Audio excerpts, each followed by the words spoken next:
the 17th of January 1943. A German officer named Heinrich Gerlach is hiding in a cellar beneath a bombed-out house in Stalingrad. The city above him is in ruin. The enemy is only meters away. Inside the cellar, Gerlach and his men are starving, frostbitten, wounded, and exhausted. What dominates the space is not gunfire. It is a ticking sound.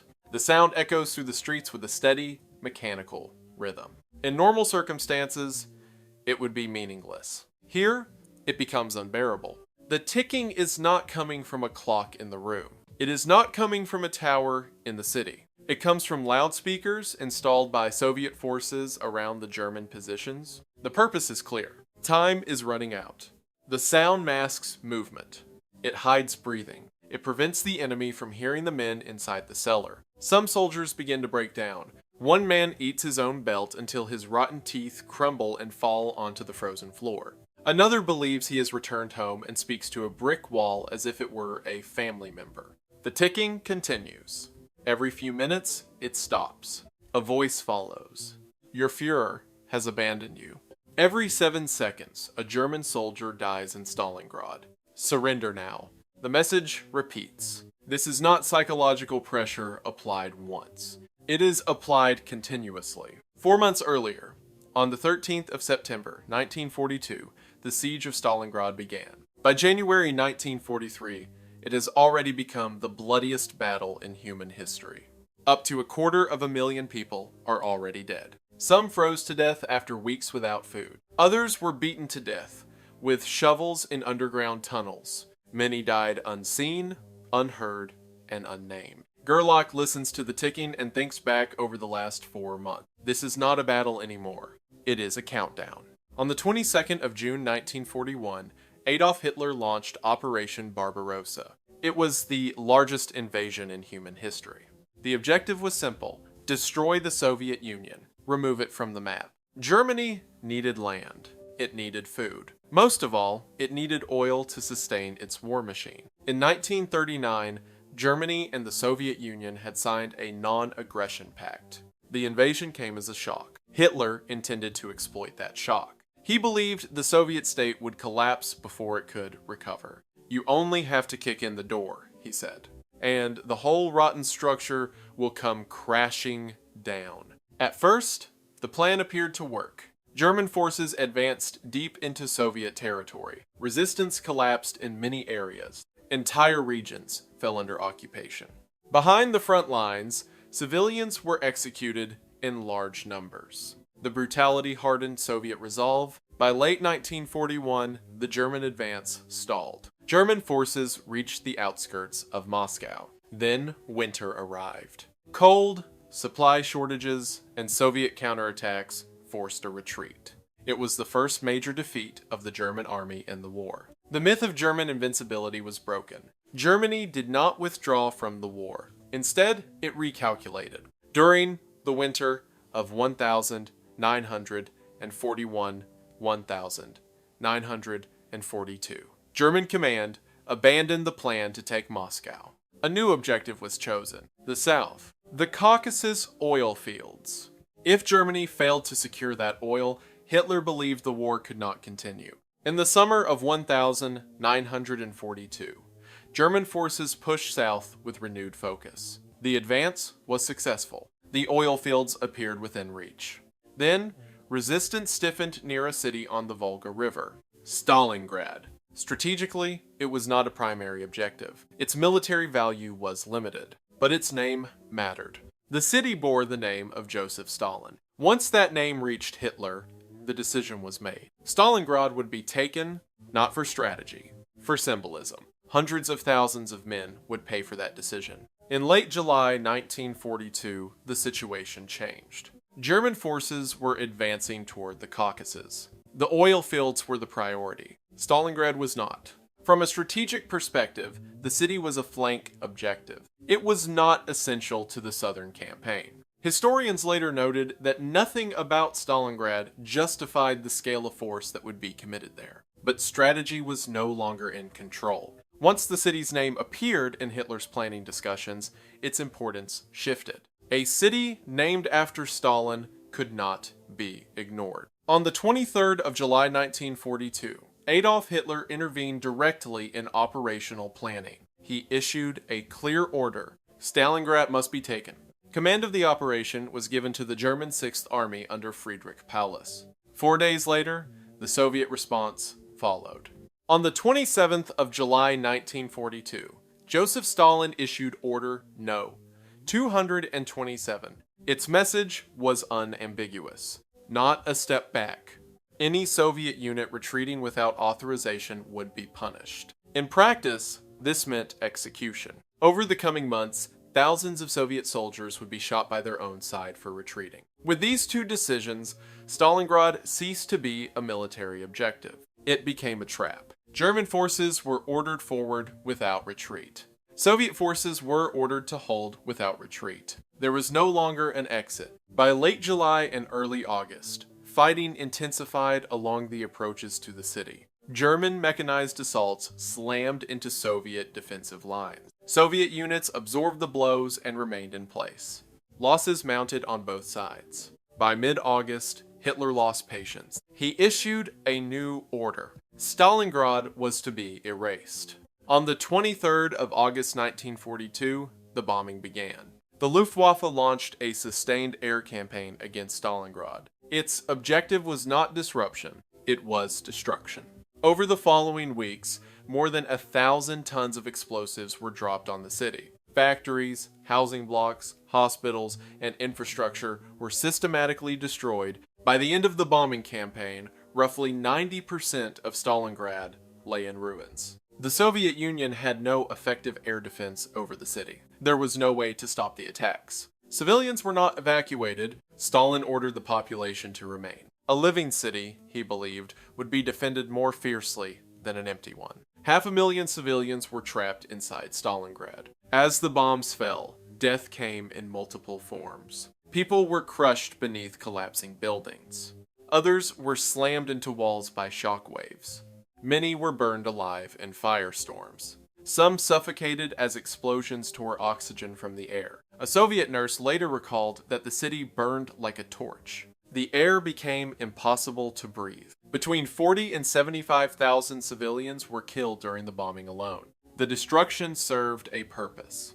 With the city shattered, German forces moved in. On the 13th of September, 1942, the ground assault began. German units pushed into the ruins, forcing Soviet defenders back from one position after another. Soviet casualties were catastrophic. But the city did not fall. Instead, the ruins changed the nature of the battle. Behind the Soviet lines, a new commander took control of the city's defense: Vasily Chuikov.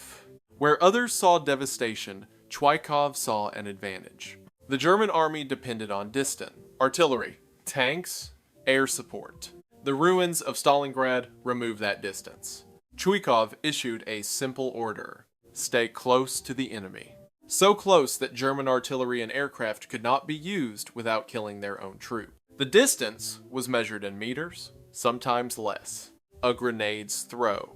With that decision, the battle changed. Stalingrad was no longer fought by divisions or regiments. It was fought by squads, then by pairs, then by individuals. The city became a series of isolated engagement, street by street, building by building, room by room. Tanks were useless among the rubble. Machine guns lost their fields of fire. Rifles with bayonets were too long for stairwells and doorways. The weapons that mattered were smaller: pistols, knives, shovels, grenades. Fighting continued day and night. Enemies occupied different floors of the same building. A wall could separate life from death. Flamethrowers became one of the most feared weapons. Any space suspected of hiding an enemy was burned before entry. Men were killed where they stood. Snipers ensured no one ever felt safe. Soldiers fetching water or ammunition were shot deliberately, cutting off resupply. A single building could change hands multiple times in a single day. There was no clear front line, only overlapping zones of death. By November, the average life expectancy of a soldier in Stalingrad was 24 hours. The city had become a machine that consumed men, and it showed no sign of stopping. As the fighting intensified above ground, another battle unfolded below it. The sewers. Beneath the ruined streets of Stalingrad ran a network of tunnels filled with darkness, waste, and debris. Both sides used them to move unseen. Entire units crawled through the sewers in silence, weapons held close, unable to see more than a few inches ahead. Encounters were sudden. Two groups would turn a corner and collide in complete darkness. Panic followed immediately. Men screamed. They fired blindly. They struck at shapes they could not see. Fights became desperate and physical. Soldiers bludgeoned each other with rifle stocks, knives, and shovels. Those wounded or half-conscious were trampled underfoot as the struggle continued around them. Machine gun bursts ended many of these encounters abruptly. They left behind only wounded men. And echoes in the tunnels. The Germans gave this kind of fighting a name. Rattenkrieg. Rat War.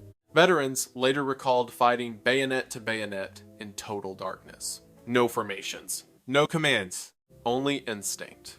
Above ground, one position became a symbol of the battle. Pavlov's house. A 4-story apartment building retaken by Soviet troops in mid-September. Once secured, a small group of defenders held it for nearly 2 months. German forces attacked repeatedly. They failed.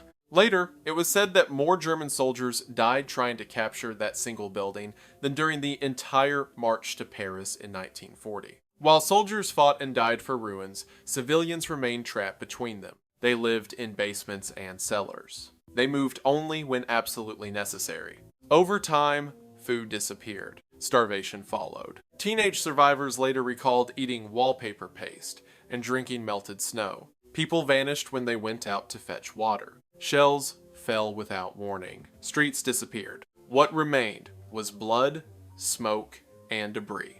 The battle continued. But the balance was beginning to shift. The fighting inside the city continued without pause. But while attention remained fixed on the ruins, preparations were underway beyond them. The Soviet command had accepted the losses inside Stalingrad for a reason. Time. Chukov's close quarters defense had denied the Germans their firepower advantage. It had slowed their advance. It had pinned their strongest forces inside the city. By November 1942, that time had been used. On November 19, the Soviet Union launched Operation Uranus. The attack did not strike the city itself. It struck the flanks. North and south of Stalingrad, Soviet forces attacked Axis units, holding the outer lines. These positions were weaker. Many were held by Allied troops rather than German formations. The assault was sudden and overwhelming. Within 4 days, the two Soviet spearheads met near Kalach. The encirclement was complete. Inside the ring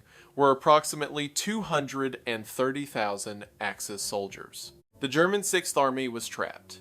This should have meant immediate withdrawal. Friedrich Paulus requested permission to retreat on the first day of the counteroffensive. The request was denied. Hitler ordered the army to hold its ground. The encirclement became known as the Kessel, the Cauldron. It was roughly 50 kilometers wide and 40 kilometers deep.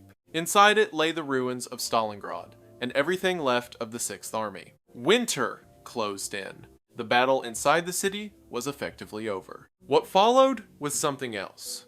By December 1942, temperatures dropped to minus 30 degrees Celsius. Inside the encirclement, there was no winter equipment, no replacement clothing, no shelter beyond cellars, and ruined building. Frostbite became routine. Gangrene followed. A German medic later recalled that the wounded screamed until their lungs froze. Then they stopped screaming. What remained inside the Kessel was no longer an army. It was a mass of trapped men. Supplies did not arrive. Attempts to break the encirclement failed.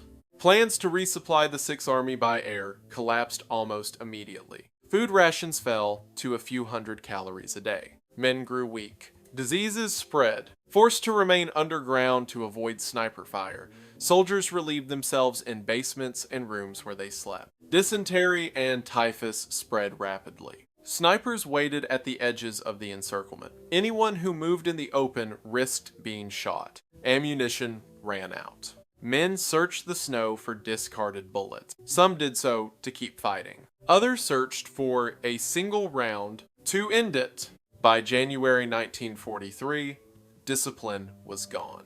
Men wandered aimlessly. Some ate soap. Others stared into space, barely aware of their surroundings. Command had lost control. Paulus informed Hitler that the Sixth Army was no longer capable of resistance. He stated that surrender was inevitable. Hitler refused to accept it. On the 30th of January 1943, Paulus was promoted to Field Marshal. The meaning was understood. No German Field Marshal had ever surrendered. The expectation was clear. Paulus did not comply.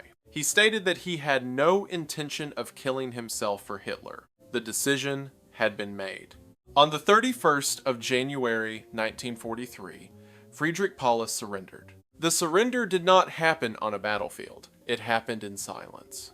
Soviet troops entered a ruined building inside the encirclement. Inside, they found Paulus sitting in a freezing room with his remaining staff. He did not stand. He did not speak. A Soviet officer later recalled that Paulus looked pale, unshaven, and broken, like a living corpse. Around him were exhausted officers and wounded men. What remained of the Sixth Army no longer resembled a fighting force. Of the approximately 230,000 Axis soldiers trapped inside the encirclement, only about 90,000 were still alive at the time of surrender. The rest had died. They had been killed in combat. They had frozen.